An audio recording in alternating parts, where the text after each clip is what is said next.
Онцгой байдлын албан хаагчид өнгөрсөн 7 хоногт 14 иргэний амийг аварсан байна. Сайн байцгааны өрхөн үзэгчдээ глобал мэдээний хөтөлбөр эхлэхэд бэлэн боллоо. Студид хөтлөгч Мөнх Баяр ажиллаж байна. 50% Орос Монголын залуу улс төрчид туршлагаа солилцов. Бүрээдийн бизнесмэнүүд Монголын зах зээлийг байлдан дагуулж байна. Дархан хотод бизнес форум боллоо. Монголоос гартгүйгээр Орос орноор аяллаарай. Мультирасия кино Ice Global телевизээр.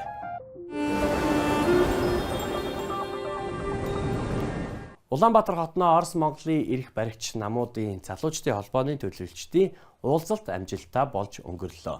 Уулзалтаас өмнө төлөөлөгчдийг Оросын холбооны улсын элчин сайдын яамд хүлээн авлаа. Энэхүү уулзалт хоёр талын хувьд яагаад чухал байсан талаар дараах сурчлагаар хүлээж авна.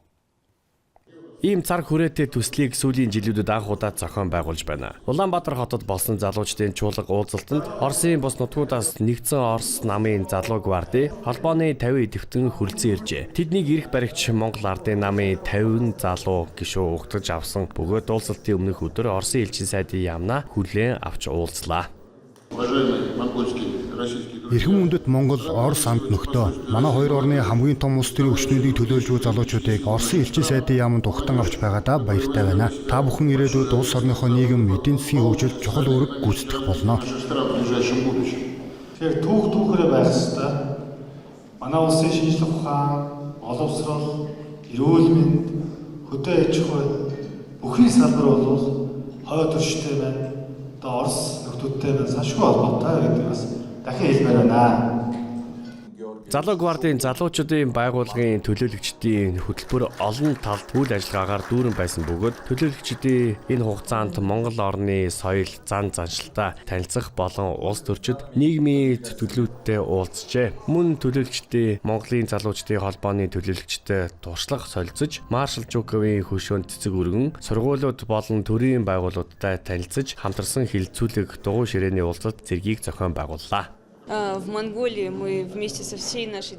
Бид Монголд анх удаа ирж байна. Урд нь химаан ч энд ирж байгаагүй. Тиймээс энэ бол бидний хувьд нэгэн том нээлт байлаа. Монголын талаарх мэдлэг маань түүхийн баримт, сургуулийн хөтөлбөрийн хүрээнд байсан. Харин энд ирээд бид гайхалтай орчин үеийн хот нээлттэй сэтгэлтэй сайхан хүмүүстэй уулзлаа. Бид Оросын соёлыг сайн мэддэг болохыг бид анзаарсан. Өнөөдөр бид Орос Монголын хамтарсан сургуулиар зочилж, Орос хэлээр чөлөөтэй ярьдаг манай соёлыг мэддэг хүүхдүүдтэй уулзсан. Мөн бид өөрсдөө ч Монголын соёл амьдрал илүү гүнзгий танилцж байна. Өнөөдөр засгийн газрын ордонд зочилж төр засаг парламент хэрхэн ажилтгийг үзэж, төрийн зөвтгөлтнүүдтэй уулзан дугуй ширээний хилцүүлэг зохион байгууллаа. Ерөнхийдөө бидний хувьд Монгол улсын тухай анхны сэтгэгдэл үнэхээр гайхамшигтай байна. Мөн цаашид биднийг олон сонирхолтой хөтөлбөр хүлээж байгаа бөгөөд бид илүү их зүйлийг мэдхийг хүсэж байна.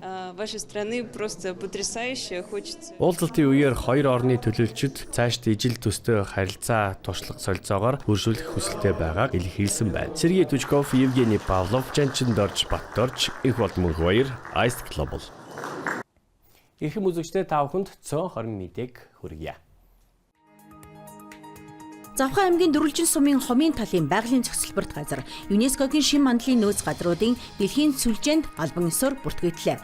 Угши дүрэг бүгд найрамдах Хятад ард улсын Ханжаа уу хотноо болсон ЮНЕСКОгийн хүн ба шин мандал хөтөлбөрийн олон улсын зохицуулах зөвлөлийн 37 дугаар хурлаар баталгаажуулсан байна. Ингэснээр манай улс ЮНЕСКОд шин мандлын нөөц 12 газрыг бүртгүүлээд байна. 9-р сар гарсаар нийслэлд угаарынхийн 49 дуудлага бүртгэгдэж 152 хүн угаартаж хорджээ. Хордлогод өртсөн шалтгаан нөхцөлийг тодруулбал 2 өрх яндангаа хөөлөөгүй, 7 өрхийн зуухны битүүмж алдагдсан, 35 өрх яндан зуухаа салгаж өрхөө бүтээсэн, 3 өрхийн зуух яндан гэмтсэн, 2 өрх яндангийн соёлдоо хаасан зэргээс болжээ. Мөн тус 49 өрхийн 38 нь угаарынхийн мэдрэгчгүй байсан талаар албаныхан мэдээллээ. Төрийн тусгай алба хаагчийн нэгдсэн эмнэлэг Япон тогоочийн тусламжтай хоолныхаа цэсийг чанаржуулж өөрчилжээ. Тодорхойлбол Япон улсын элчин сайдын яамд ажиллаж байсан монголчууд японочдоос бага насалтгийг сонсоод өөрийн чадах зүйлээр туслахыг хичээж манай улсад иргэн ирж 9 дэх жилдээ ажиллаж амьдарч байгаа Сузуки Юоки хэмээх Япон тогооч тус эмнэлгийн хоолны цэсийг өөрчлөхөд хамтран ажиллаж хоолоор хангахын чухлыг зааж сургасан байна. Эрүүл урт наслахад хоол хүнс тэр дундаа төрөл бүрийн ногооны хэрэглээ чухал тул хоол хүнсэнтэй ногоог хэрхэн хэрэглэхийг заажээ. Палеонтологч доктор Минжингийн болор цэцэг хууль бусаар гадагш гарсан Монголын гэдгэнд батлагдсан 70 гаруй үлэг гөрөвлийг эх орн руу авцаажээ. Тодорхойлбол анх 2012 оны 5 дугаар сарын 17-нд Тарбазар Батарын дуудлага худалдааг Монгол руугаа мэдэгдэж зогсоох үйл ажиллагааг эхлүүлсэн. Тэрнээс хойш 13 жил өнгөрч энэ хугацаанд зогсолтгүй ажилласаар 70 гаруй динозаврын олдврыг Монгол руу буцаагаад байна. Түүнтэй Америкийн хуульчид хамтран ажилласны нэг нь Роберт Пинтер юм.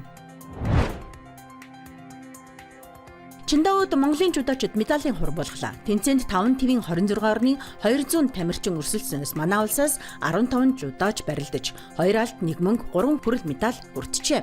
Тодорхойлбол эрэгтэйчүүдийн 66 кг-д бас хүү, нэмэгт 100 кг-д гончиг сүрнээр алтан медаль, инхрийлэн мөнгөн медаль, 60 кг скват, 48 кг-д наран цэцэг, 57 кг-д сосор барамнаар тус хүрэл медаль хүртсэн байна. Манай тамирчид багийн дүнгээр Японы араас 2 дугаарт жагсжээ. Blue corner, AIN. Брэдийн залуу тамирчид Абу Дабид улсын тэмцээнээс 4 алт, 2 мөнгө, 1 хүрэл медаль хүртэж, өөрсдийн ур чадвар, сэтгэлийн хүчийг дахин нотлоллоо. Тодорхойлбол 14-өөс 15 насны ангилалд дэлхийн 4 удаагийн аварга Анастасия Бис, дэлхийн аварга Виктория Черних, 12-оос 13 наснд дэлхийн 3 удаагийн аварга Ксения Гриценко, дэлхийн аварга Валерия Кривоносова-нар алтан медаль хүртсэн бол, дэлхийн аваргын мөнгөн медаль Евгений Петров мөн 10-оос 11 наснд дэлхийн аваргын мөнгөн медаль Валерия Бартонова-нар мөнгөн медаль хүртжээ. Харин 10-аас 11 наснд Роман Судаков хүрэл медаль хүртсэн байна. Тэднийг Абду Мусалимова, Арсалан Батуевнаар дасгалжуулж бэлтгэжээ. Ice Global-ийн цөөн хормын мэдээ байлаа. Ажлын амжилт хүсье.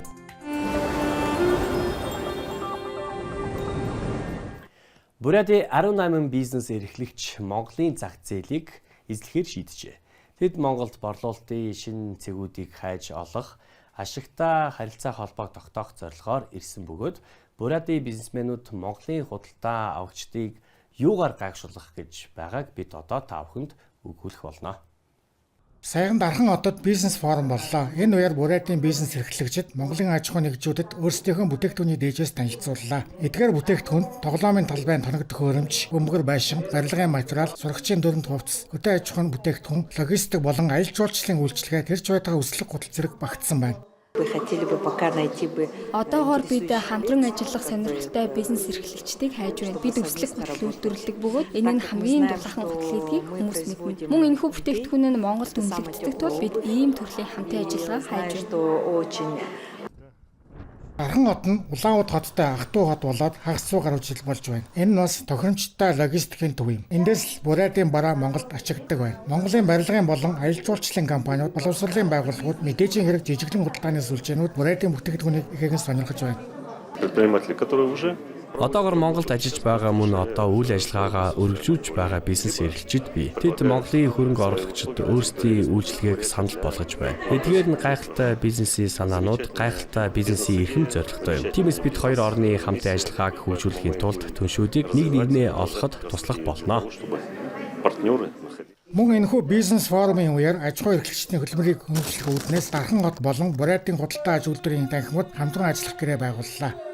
За хурш орон болох Оросын холбооны улс тэр дундаа Буряд хоттой Дархан аймгийн бизнес эрхлэгчид Бурядад бас үйлдвэрлэл үйл ажиллагаа явуулж байгаа бизнес эрхлэгчид хоорондын одоо хамтын ажиллагаа гэрээтэй ажилласнараа энэ нь Дархан аймгийн болон Улаанбаатар хотын эдийн засагт маш өндөр ач холбогдолтой зүйл болж байна гэж харж байна. Дараа нь Бурядийн бизнес эрхлэгчид Эрдэнэт Улаанбаатар хотод бизнесийн шинэ түнш хайж олохоор явцгаалаа. Екатерина Иллюстратова, Дорж Чайдапов, Сергей Тучков, Жанчударж Батторж, Ice Global. Та Монголоос гаралтгүйгээр Орос орноор аялмаар байна уу? Ice Global телевиз танд гинтийн билег барьж байна. Бид Оросын шилдэг хүүхэлдэйн киноны нэгнийг монгол хэлнээр орчууллаа. Түн удахгүй энэ кино маань эфир болон олон нийтийн сүлжээгээр цацагдах болно. Энэ талаарх мэдээг хүргэж байна. Хүмүүс та нар дэлхийн хамгийн том ой хаан ургадгийг мэдэх үү? Манай Орос ургадаг юм шүү дээ. Манай тайг хамгийн том болохоор тэнд дэлхийн бүх бавгын тэн хагасаас илүү намдэрдэг юм. Бас Орос нь хамгийн том газар нутагтай улс юм шүү. Мультирасия кино 40 гаруй ангиас бүрдсэн. Энэхүү киноны анги бүр нь уудам улс орны тодорхой хот, бус нутаг, үндэсний тухай 1 минутын танилцуулга юм аа. Хүмүүс та нар дэлхийн хамгийн гүн нуур хаан байдгийг мэдэх үү? Манай Оросд байдаг юм шүү дээ. Энэ бол байгаль нуур. Байгаль нуурын ус нь хамгийн тунгалаг бас цэвэр. Байгаль нуурын дах цэнгэг усны хэмжээ нь Америкийн 5 их нурт байдгаас их. Multi Россия бол Aeroplan Production болон хүүхэлдэйн киноны алдарт пилот студийн өвөрмөц төсөл юм. Энэхүү кино нь Оросын болон олон улсын тэмцээнээс олон шагнал хүртжээ. Уг олон ангид кинонд Монгол талаас шилдэг орчуулагч, дуу оруулагчид ажилласан. Одоо энэхүү кино Ice Global телевиз үзэгчдийн хүртэл болголоо. Дууглан сууж таалан үзээрэй. Иргэм үзэгчдээ энэхүү хүрээнд Global мэдээний хөтөлбөр өндөрлөж байна. Гадаа яг одоо намрын нарлаг өдрүүд болж байна. Та бүхэн хамгийн хайртай хүнтэйгээ болцох хамгийн тохиромжтой цаг үе байна. Түр баяртай дараа дахин уулзъя. Хөтлөгч Мөнх хоёр байлаа.